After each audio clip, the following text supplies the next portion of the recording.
everybody, and welcome once again to Full Throttle, powered by Race for RP. Absolutely great to have you with us as always. And as always, it seems there's some interesting news that is starting to sneak out from various sources around the globe. And to bring that all into perspective for us, we're once again welcoming in Calvin Fish. Hey, Cal, how's it going? Great to see you, mate. I'm all good. Yeah, likewise. Great to see you as well. I think we're just going to jump in because we've got some interesting topics here. The first one I want to get into is in Formula One, and it's the cost cap. And there's been some stuff brewing with that for a little while. Big teams saying we need an inflationary increase to be able to get through the year. The smaller teams going, no, cost cap's there for a reason. Let's move into it. Just recently, the cost cap was adjusted upward to the tune of some $4.3 million, bringing the cost cap to a little over $145 million. And Toto Wolff made the quote. He said, too little for the big teams, too much for the small teams. Nobody's happy. Maybe that means it was the right decision, but certainly a lot of discussion going on about that right now. There is, and I think for the bigger teams, Greg, say the Mercedes team, Red Bull, Ferrari, they're used to spending probably $300 million a year annually to get through their racing season. So for this cost cap to come in, and under extraordinary circumstances with the cost of living for all of us, I know if you look at your bills this month, they're a lot higher than they were 6 months ago. Same for me. So for race teams, with the amount of logistics involved, the amount of personnel they have, they're certainly looking at some increases on what their budgets were supposed to be for this year. And then you add in crash damage, stuff like that. I think the key is a lot of these smaller teams, a lot of the midfield teams are already working under the same restraints anyway. They're probably working underneath that cost cap already. So for them, it makes no difference. That's all the money they have to spend. For the bigger teams, they've had to bring it way down and really cramp their style, admittedly. And now you get right on that threshold, and you look at the Mercedes team, for example, really struggling with the porpoising with these cars, which we've discussed earlier this year, Greg. And now they're having to do extra R&D to try and sort their car out, yet stay within that containment. So I think that's where they're really struggling right now. But the whole idea of the cost cap was to bring the field closer together, was it not? To allow the smaller teams that don't have the massively deep pockets to be able to compete with the big three. And I think that, I really understand their point. One of the discussions is, okay, what if we go over that cost cap? And I know that the FIA and Liberty Media have come up with, if it's 5% or less, it's a minor overspend, won't be that big a deal. If it's over that, then they're calling it a material overspend. And the discussion is, what should the penalties be? Should they be draconian, or should they still be rather lax? I've got my opinions on it. I'd first like to hear yours. Well, I think in the broad sense of things, I think it is great to have this cost cap in place. Brings more teams into play, levels the playing field. But again, getting to my initial point, for the bigger teams, they have to really restrict what they were doing before and make that massive adjustment. And I think we're under extraordinary circumstances. Take a smaller team, maybe spending $100 million. Well, if they go up by $5 million, they're still well below that cap. So it's really not adjusting how they were going to operate for this championship season. I think moving forward, they need to discuss it, make sure it's the right number so that everyone can operate, and we'll get to the idealistic and simplistic way where everyone has equal amount of revenue and resources to play with and get the job done. But I think for this year, I think for the big teams, it is different to the smaller teams because, as I said, they're having to bring it in, they're having to really squeeze it. The smaller teams may not be spending that amount anyway.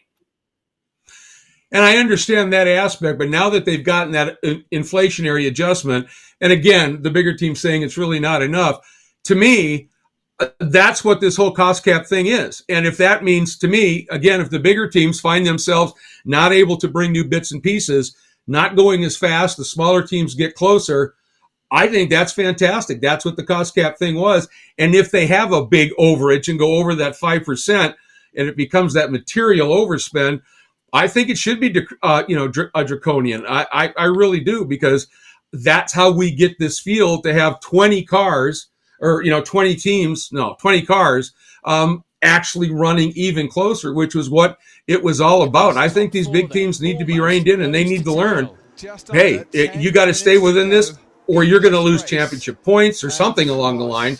So get serious about it. Yeah, I agree with you. I really do. I just think, again, this year we're learning. Teams have had to make adjustments already, and we're dealing with unusual circumstances coming out of the pandemic, global supply issues. getting stuff shipped quickly and on delay, things like that. So I think for next year, I'm in total agreement. I think for this year, they need that flexibility just to get through the season, learn from it, discuss with the FIA what is the correct number moving forward. And yes, a cost cap is the way to go. And of course, you always have to wonder about the perspective. How are the fans going to have a lot of sympathy when these teams are looking, for $5 million chunks here and there, and the fans are being priced right out of being able to buy tickets these days? You look at the cost of a Miami ticket. I'm sure Vegas is going to be the same, and other venues around the world. Does this cost cap? Do you see it having any sort of potential trickle down effect to maybe making the ability for fans to be able to afford to go to a race a little bit more affordable?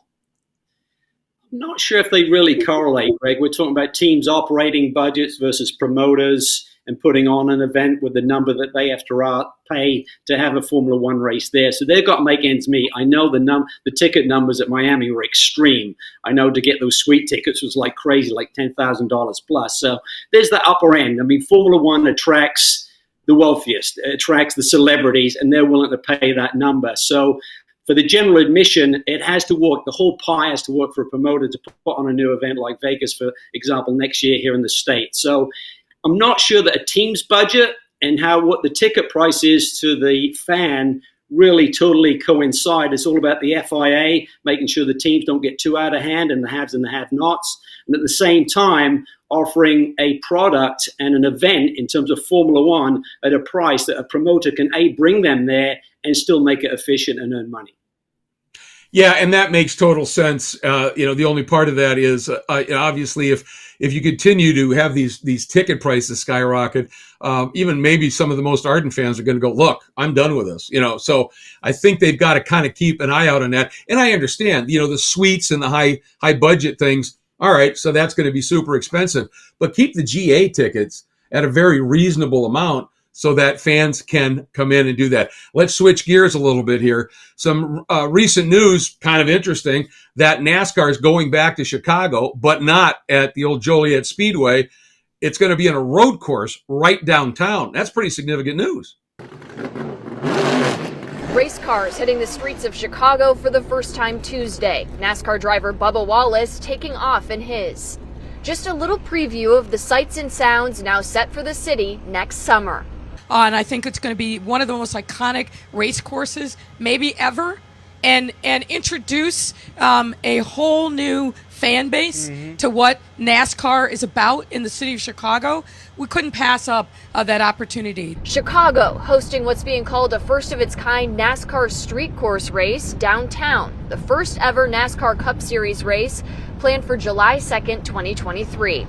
It's great. I mean, I used to live downtown Chicago, so it's in my old neighborhood there. So it's going to be phenomenal. I mean, the unfortunate part of that is I believe, that comes at the expense of no longer running on the road course at Road America, which is absolutely my favorite. So disappointed to see that may be going away. We also understand that there's going to be an IMSA event alongside it. I don't think it's going to be the full WeatherTech Championship. Certainly details will come out next month at the State of the Union address at Road America early August with John Doonan and everyone from IMSA. But I think it may be a support series, just reading between the lines. But I think looking at those cup cars around there, I think initially when I thought about it, boy, putting a heavy stock car around a street course, but I looked at the simulation and there was also some video yesterday of where the track's actually being laid out. Some of those streets are like 4 or 5 lanes wide, so there is enough room for one of those cup cars to operate there. It should be quite the show. Yeah, I was looking at the street map, and there's one corner that just is this long U-shaped corner. Be interesting to see. Do you think maybe the reason that WeatherTech itself might not be there is because NASCAR and the Cup Series maybe don't want a comparison with the top IMSA class? Because, the NASCAR racing is going to be fun because they're going to be beating and banging on each other, but those IMSA prototypes are going to be scorching that place comparatively. Yeah, certainly they're going to hustle around that track way, way quicker than a heavy stock car. But I think a lot of it is that IMSA has such a high regard for Road America and what that track has done in terms of the infrastructure, continually improving. 4 Mile circuit is ideally suited to multi-class racing with the IMSA WeatherTech Sports Car Championship, and we obviously head up there in a couple of weeks' time. So it would be disappointing to lose that. And then if you have two events so close together, can you get the draw from the fans to attend both events? I think would be the major key there. Yeah, and that's a very good point. And I'm with you on Road America. I always call it America's Nürburgring for a reason. It's just that special. But nonetheless, this event in Chicago is going to be fascinating and can't wait to see that play out. Another gear switch here. Let's talk a little bit IndyCar and a huge achievement here this last weekend in Toronto. Scott Dixon tying Mario Andretti's win record, putting him in a tie with Mario for second place all time behind AJ Foyt. 4 wins at Toronto, but more significantly, history made. Win number 52. Scott Dixon has tied Mario Andretti for the second most wins in IndyCar history. Dixon has done it in Toronto. You talked to us about it before, but how do these words ring? You have as many IndyCar wins as Mario Andretti. It's amazing, honestly, to be close to Mario. Every time I'm asked these questions, I'm just so thankful that we still have AJ and him in the pits. We get to see them, we get to talk to them. It's just fantastic. Well done. Just a remarkable achievement, obviously. And I think it speaks once again to the brilliance of Scott Dixon, 6-time champ. And, that win ratio is just superb. It is. 52 wins and 51 coming with the same operation. He's been with Chip, 20 years now. So just the loyalty there on both sides. It's a team game. So Dixon has had excellent equipment. That's why he stayed. That's why he's been able to perform at such a high level. But yeah, there's been a lot of whispers around, particularly after last year with Palou joining that team, getting the championship in almost Dixon-esque type way he went about his business. I think for Dixon, he was kind of overshadowed a little bit last year, was on the verge of winning the Indy 500 and made a very rare mistake to him on pit lane, got that drive-through penalty, and what looked like a sure 500 win suddenly went away from him. And that's caught him up in the championship. He's now playing catch-up here, but I think on Sunday, just superb. The way he nailed that race, tied Mario, was an absolute legend, and we're doing it in different eras, of course. Dixon tying that is remarkable. I think Dixon has that level of talent, and had he been in that previous era, he would have shown there as well. He is just continuing to prove himself as truly one of the all-time great IndyCar drivers. Totally agree. I think he's not done. He wants to continue. I don't know if AJ's record is a long way off, but certainly he's going to continue to win running under that organization's umbrella for sure. Well, I got to tell you, last thing, the moment that I realized personally how special Dixon was you remember that year, I believe it may have been 15 possibly, when the Peugeot came over, the beautiful Peugeot to run at Sebring. The Audi had the R15, which turned out not to be a great car, but it was still a very good car.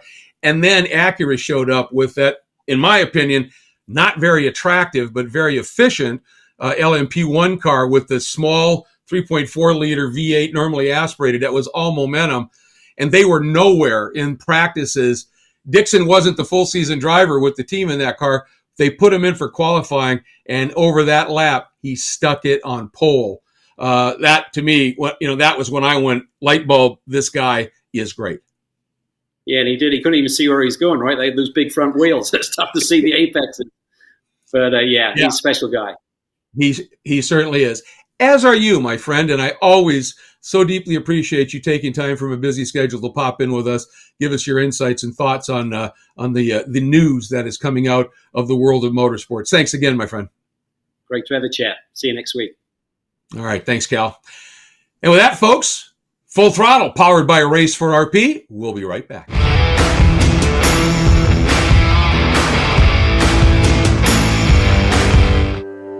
Hi, I'm Dan Smith from Michigan, and I was diagnosed with relapsing polychondritis in March of 2020. To see the RP logo, Race for RP logo on all the cars, obviously they're having success, but through that success comes more awareness for RP. It leads to more support for RP. It leads to more funding for RP, which in turn generates more research. As you're looking at these cars and the drivers and the teams, working to promote relapsing polychondritis. Ultimately, that leads to more research. Race for RP is giving everybody that suffers with relapsing polychondritis, it's giving them all hope for a better future that hopefully we will see soon.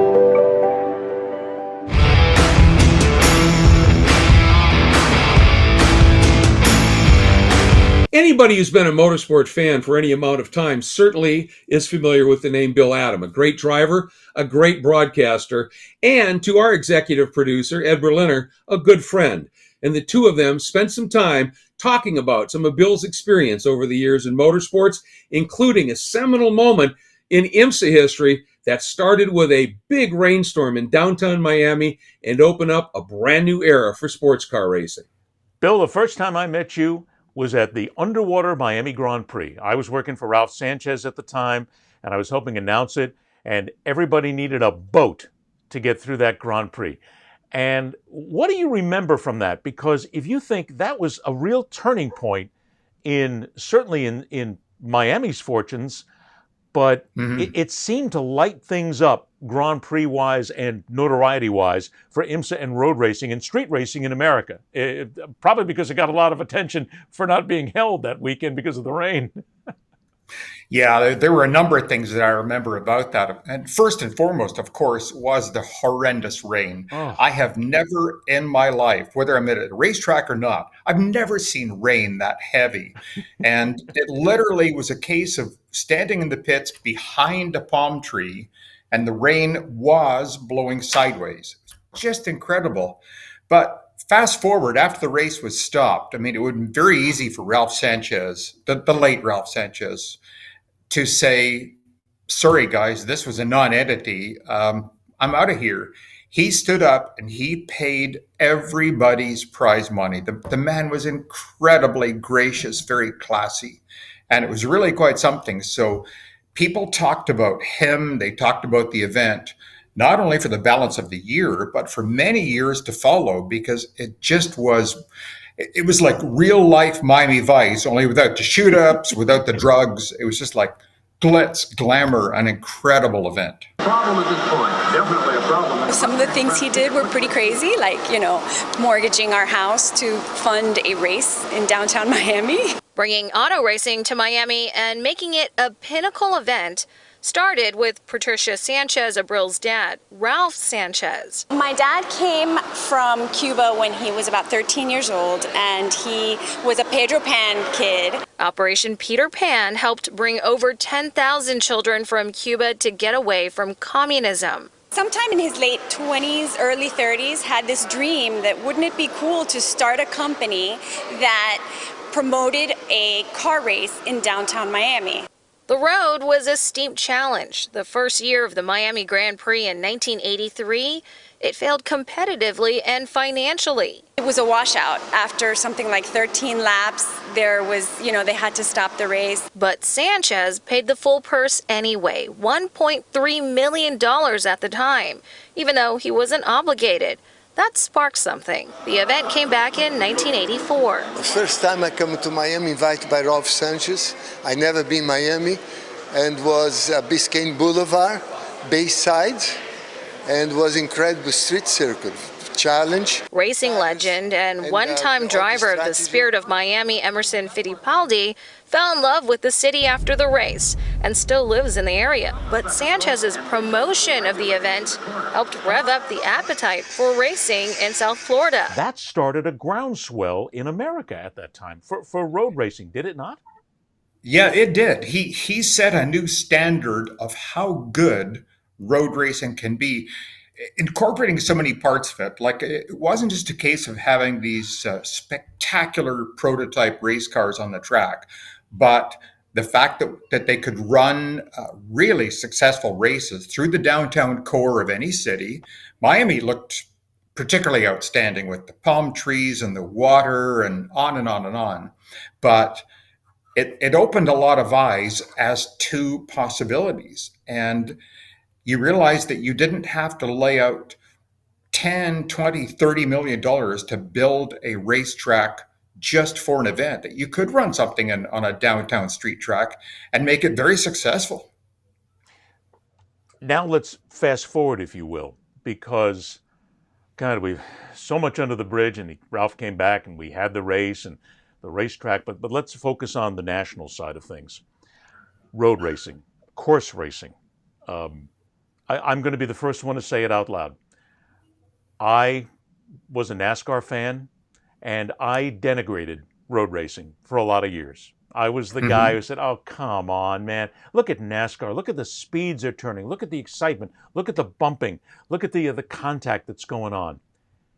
Things are changing right now, are they not? To where NASCAR may still be the king, if you will, ratings-wise, but they're suffering a drop in attendance and also in notoriety.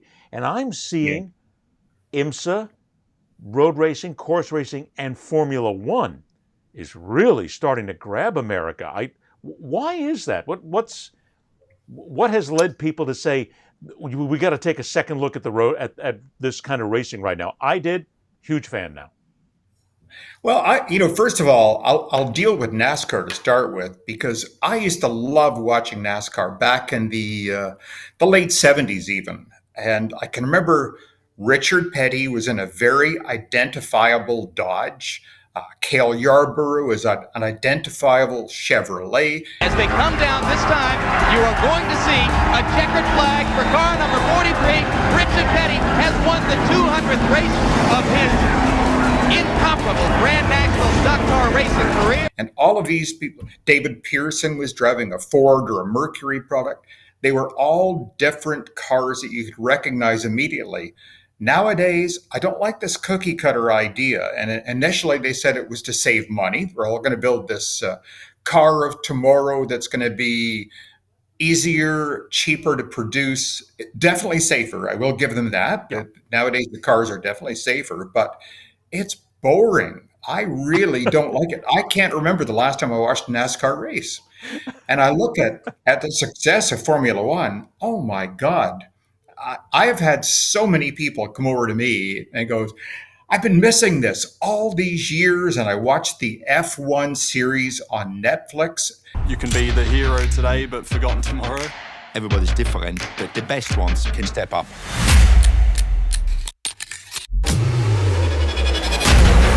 We're in this sport to win, and nobody's giving up. Yes!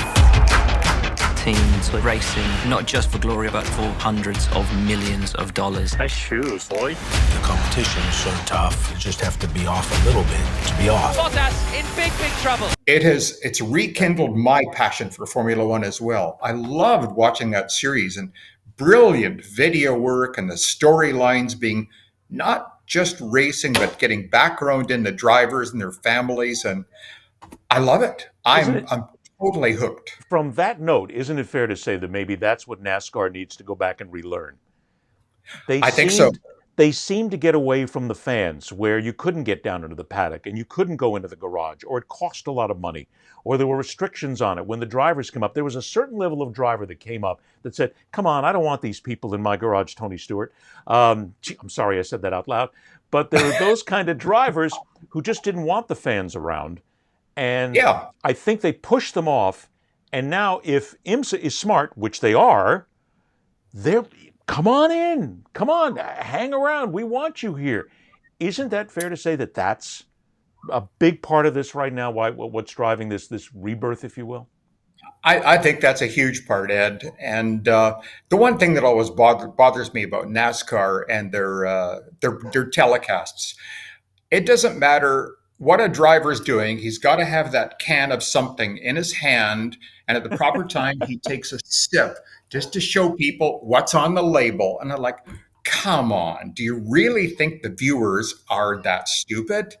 That offends me greatly. And they're always like, what did you have for lunch today? Well, when I was thinking about driving my Gatorade Pontiac Le Mans, I had no, answer the question.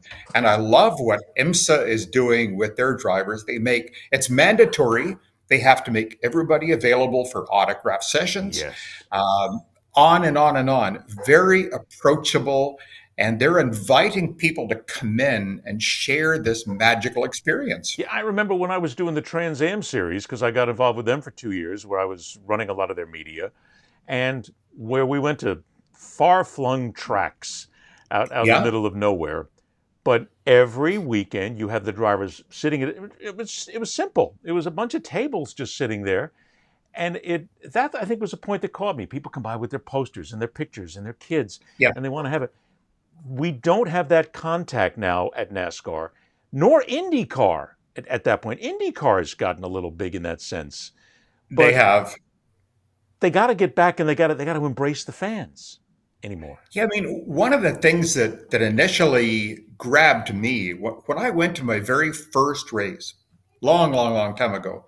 I'm this little boy, and I'm walking around with my program, and I went into the pits, and I got an autograph from Roger Penske. Very gracious. He signed my program. I got autograph from Jim Hall, the Chaparral fame, and John Surtees, an ex-Formula One champion, as well as not a MotoGP, but an Isle of Man winner in motorcycles. Everybody was so approachable, and I felt like, yes, they were strangers, but they were still taking the time to talk to me, this little tiny spectator. And I thought, how truly wonderful this is. Because it's that connection that I think has been lost with so many sports that are out there right now, and so many forms of motorsports.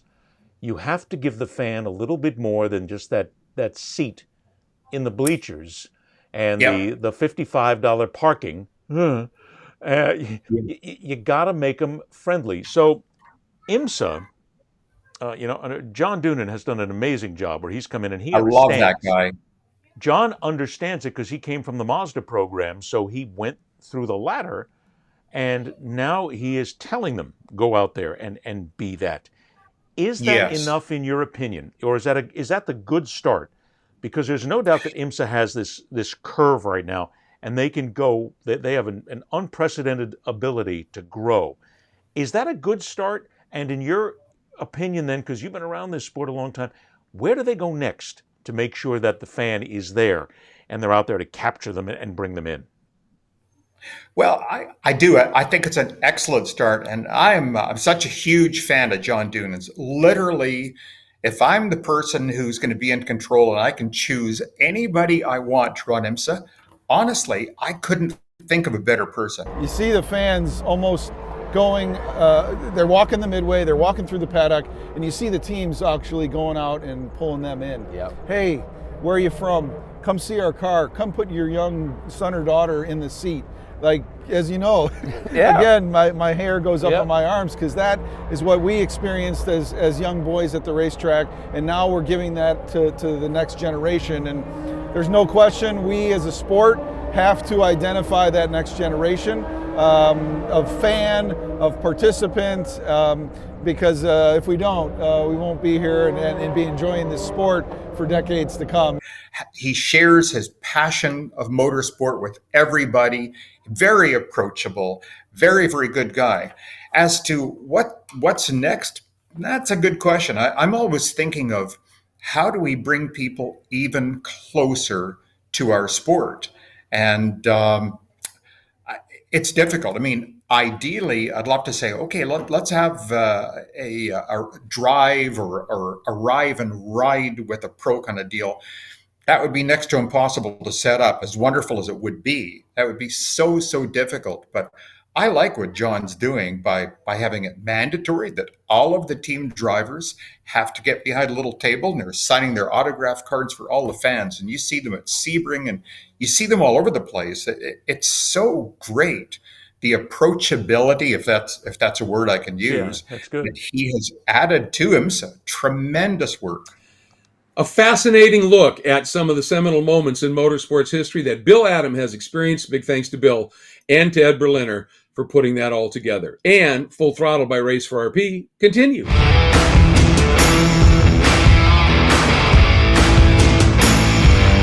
name is Jeff Westfall.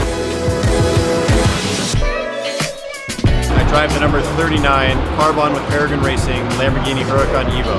In racing, we push the limits, we try new things, we research, we educate our own within the group, and it's very parallel what's happening in the medical industry with the RP. I was, at the inception of the program, one of the few that was lucky enough to be a part early on. So the growth we've had over the last 8 to 9 years has been massive. It made a platform for us to actually transition into the research. For me, anything we can do to help anyone else is generally what we're here to do. It's an honor to be a part of this and help fly the flag.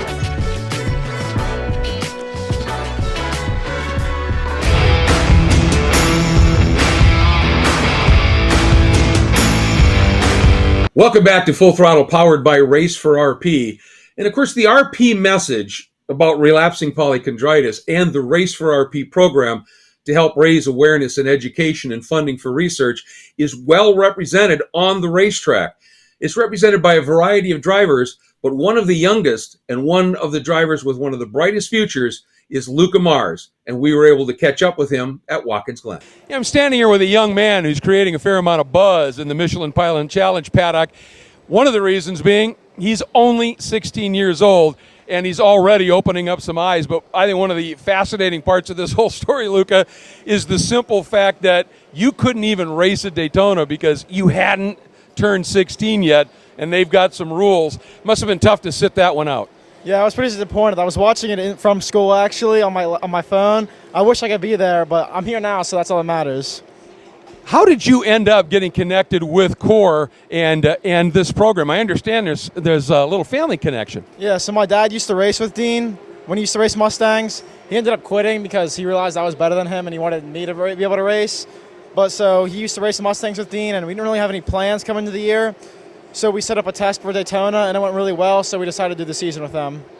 Well, that's really cool, and obviously you're running one of the cars with the Race for RP logo on it. That's exciting stuff in and of itself. And the guy you're teamed with, Nate Stacey, I called in a lot of racing when he was starting off his career as a young guy in World Challenge. So what are you learning from Nate right now? Yeah, so Nate's obviously an IMSA champion in GS, so it's nice to have someone with his experience being my teammate.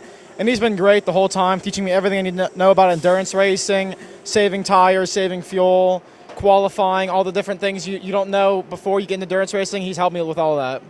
Now, obviously, like most drivers, you started in karts, and you've done a lot of kart racing. I don't know. I may not really know what I'm talking about engineering-wise, but this looks a lot bigger and heavier than a kart. What kind of transition was that like for you?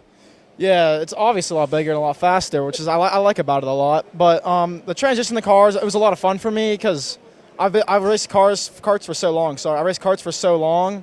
So when it was time to get in the cars, I was really excited to try something new.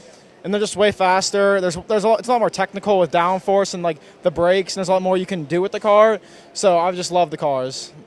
And of course, the guy that runs and owns CORE Motorsport, Dean Martin, you talked about your dad's connection with him. Dean was no slouch when he did do driving behind the wheel of these cars. What's it like to race for somebody who's that fast, that knowledgeable, and now runs the team? Yeah, Dean's obviously used to be a great driver, still is a great driver, and he helps me. He's helped me so much with car setup, and he just taught me a lot of things about the Mustang that I wouldn't know if I didn't have him help. And just how much fun are you having now that you've stepped up into literally professional car racing? I'm having a blast. That's all I can say. I'm having a blast. Every weekend I just look forward to going back in the car. And just continually improving, getting quicker and quicker in the car. What are you looking for out of your career? My goal is to be a professional GT3 driver, so this is one of the first steps to it.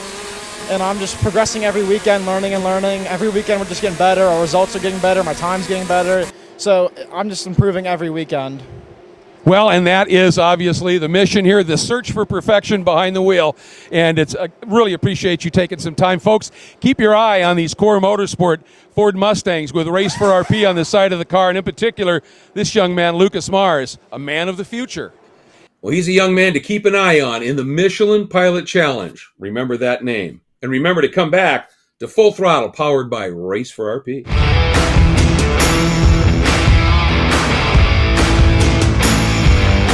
There are no greater or more passionate motorsports fans than you.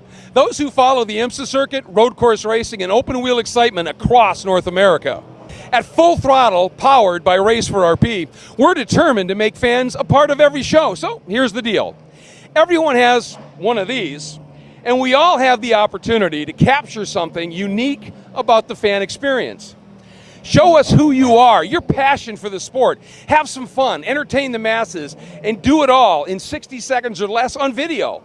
Then upload your video to Dropbox, WeTransfer, or any other file sharing service and send us the download link via email using the address fullthrottlemotorsportsmedia@gmail.com. Be creative, be bold, be a fan of the greatest and most competitive form of auto racing in the world.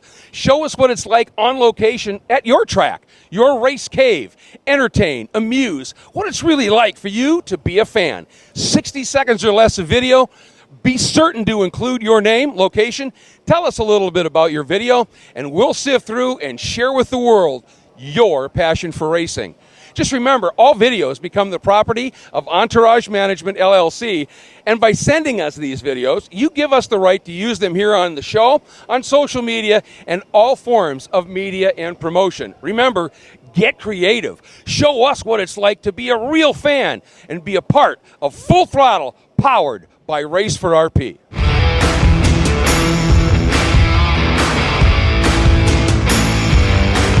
In all of our shows here at Full Throttle, powered by Race for RP, we are always focusing on some of Porsche's rising stars, whether they're currently in the Porsche pyramid or whether they've gone through it and are moving into other areas of racing. Well, there's one young man, a very special one indeed, Mathieu Jaminet, who has gone through the Porsche pyramid and was just announced at Watkins Glen that he is going to get the opportunity of a lifetime, and it coincides with the unveiling of Porsche's new program in what it will be called in 2023 GTP.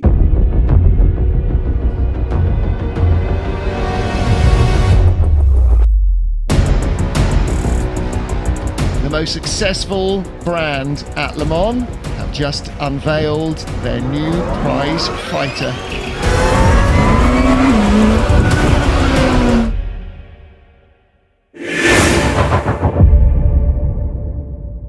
I know that's an amazing moment for you in your career, but I just wanted to touch on the fact that, to me, Mathieu, that is exactly what the Porsche Pyramid is all about. And you started in the Porsche Pyramid at the beginning in the Carrera Cup, and look where you are now.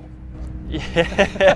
First of all, thank you for the invitation. Yeah, obviously, I mean, for me, it's a dream come true. Started a couple of years ago in the National Cup Series, French Carrera Cup. And yeah, I had always this dream and this goal of being at the top of the Porsche Pyramid. And back in the days, there was the LMP1 program, and I always dreamed of going to Le Mans in a prototype and with Porsche. And yeah, finally it's happening, being part of the program with Porsche Penske Motorsport. So I'm just delighted, and actually even now it's still hard to believe that I'm part of such a project with such big brands. So yeah, just so happy right now. Well, I want to get into that a little bit more, but along the way, when you stepped in and you started this program, you'd seen guys like Nick Tandy and you'd seen guys like Earl Bamber follow that along, so you knew from the beginning, this works if I'm up to it. Obviously, yeah. It was clear from the start. In the end, if I get in, it's just up to me. I have to perform, I have to deliver, do the best job I can. For me, the best example was obviously Earl Bamber, because he came from Cup and the year after he was already winning Le Mans in 919. So yeah, Earl always been an example, and I just try to follow the steps of those guys. And yeah, it worked well in the Carrera Cups and Super Cup, and then in GT racing together with Porsche. So I'm just delighted that they trust their drivers, their young drivers, and they teach us a lot of things over the years to be ready now for the challenge, and just placed the trust into us to perform at the top level of racing, of endurance racing. And they gave you that platform in terms of the Carrera Cups and Super Cup, where everybody's in identical cars. It's down to setup changes and your efforts behind the wheel, so you can really let people know what you're capable of instead of being out horsepowered or out aeroed or whatever. But they also, as you said, they teach you so much more. They teach you, this media, they teach you marketing, they teach you racecraft. It really is just a superb launching pad to get you to where you want to go. Exactly. I mean, we started as a Carrera Cup driver and a junior. You don't know much, but as you mentioned, we got some media training, also some technical lessons about the car, and just over the years, also being included with the factory team, you have the chance to just race with more experienced drivers, and then also, yeah, with just engineers, and you just spend time with everyone and just try to improve your knowledge. On every little aspects to be ready for maybe there is one day the big call. So this is what I did. So far it seems to work well. I got the call, so now in the future it will be up to me again to deliver. But until now they really prepared me for that. So I feel ready for it, and I just can't wait now to finally be on track with the car next year. I can imagine. You've already been able to do a fair amount of testing. The car has had some testing, as Porsche always does. They seem to just get ahead of the curve in a big hurry.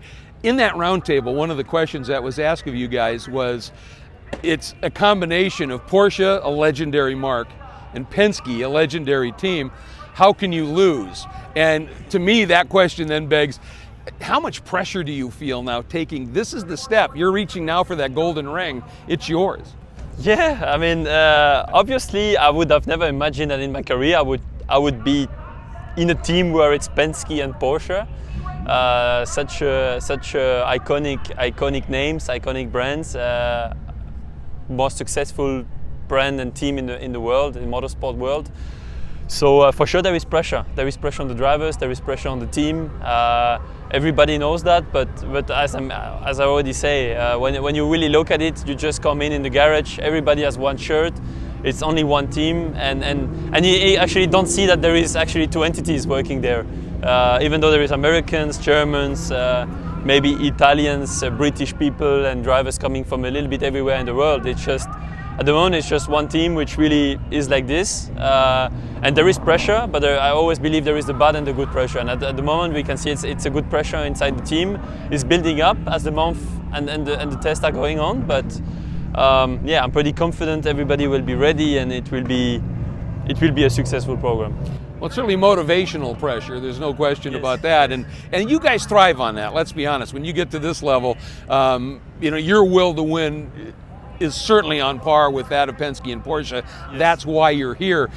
But now you're making a step from GT cars into prototypes, and also prototypes with hybrid systems that I believe are going to be driving through the front wheels, and all kinds of interesting little technologies here. It seems like every step you make in this sport these days, the bandwidth you need up here is exponentially greater at every level, especially this step. Yeah, exactly. Today, as I also said earlier, I would have not be ready at maybe 22, 21, 23 for such a challenge. You really realize that the cars these days, they really get complicated with the hybrid system, and the driver is just not someone going for lap time. Today they ask you a lot more than that, and yeah, it takes you also actually by driving quite a lot of thinking of what's happening, and use the systems to your advantage to actually drive quick with this car. So yeah, you would need to be a really complete driver. Luckily also in the team I'm coming from GT, it's a new environment, going to prototype, hybrid system, it's something really new.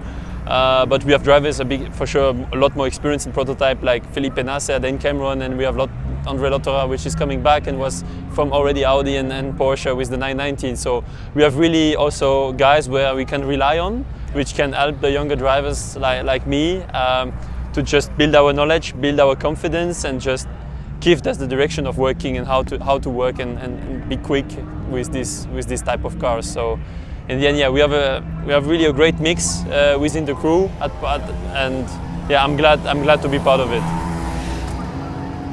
There's so much that you're going to be doing inside the cars now. You talked about it. You've got to be when should I harvest energy? When should I deploy energy? You're going to have the engineers talking on the radio to you, all kinds of things like that. And yet you've still got to put together really fast laps. This is a great challenge for you, and I have a feeling it's truly one you're going to relish. Yeah, we will see, but obviously, yeah, we'll have to put my brain into a multitask function for next year. Luckily, we have still a lot of testing planned towards the end of the year, so this will be super important for for me and the GT drivers which are part of the program to get used to all these things, get used to the energy management, get used to the engineer talking on radio, and still driving quick and hustling the car to the limit, absolute limit, to get the maximum performance. So I believe with the testing program that we have until next year, we will definitely work on that, and this will be really helpful to be ready at the first race of the season to just maximize the performance. Well, as I said, I've had the pleasure of announcing you since you first showed up in IMSA Racing and in the GT3 cars and then stepping into GT Le Mans, and I can't think of anybody who deserves this opportunity more, and I think somebody who is going to excel at this opportunity. Thank you so much for taking the time, and if I may, bonne chance. Thank you very much. Merci beaucoup. I really appreciate it, and all your nice words goes really to my heart, so really appreciate it. Thank you. As this GTD Pro Battle rages down into the Le Mans chicane, and they go through the grass and spins, goes to two. Oh, Lawrence Vanthoor. There's the Ferrari goes by for second. Incredible. Wayne Taylor Racing comes home second, and the Pfaff Porsche will grab that GTD Pro win in one of the most toughest fought races you've seen.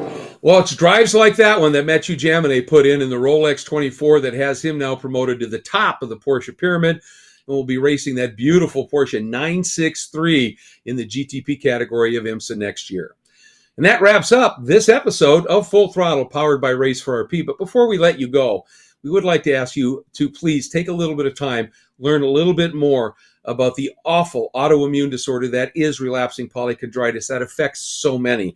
And you can do that a couple of ways. You can go to polychondritis.org, and that will give you some information from the foundation's perspective. If you're a little bit more interested in how they're looking to raise awareness and education and funding to find a cure for relapsing polychondritis through the use of motorsports, go to raceforrp.org. Great resources both. Thank you so much for joining us. I'm Greg Creamer, and we'll see you next time on Full Throttle, powered by Race for RP.